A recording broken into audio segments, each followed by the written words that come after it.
Teşekkür ediyorum, saygılar sunuyorum. Efendim öncelikle ben de ufak bir teşekkür etmek istiyorum. Erzurum Beyoğlu Vakfımızın düzenlemiş olduğu bu gecede de bulmak bizim için büyük bir şereftir. Öncelikle alkışlar Erzurum Vakfı'na gelsin. Mustafa Başkanımıza ve yönetimine gelir mi lütfen? Bizleri sizlerle buluşturduğu için teşekkür ediyoruz. Parsel parsel. Nem kaldı.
Evet, alkışlar sizlere gelsin. Evet, vakfımıza bir alkış istiyoruz.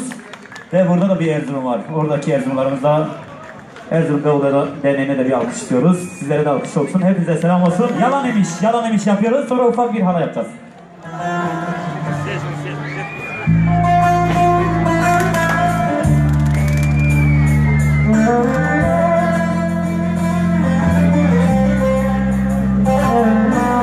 Evet, elleri görelim.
Teşekkür ediyorum.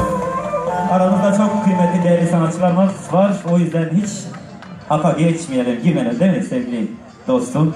O yüzden kısa kesmek konser alanıdır. O yüzden çok kısa bir zaman olduğu için 3'er parça, 4'er parça. O yüzden bizde bu kadar. Hepinize en derin sevgiler, saygılar olsun. Gene bir alkış istiyorum. Mustafa Başkanımıza ve yönetimine sonsuz teşekkürler ediyoruz. Evet, hem orkestramıza bir alkış istiyoruz ve sizlere saygılar sunuyorum. Eyvallah.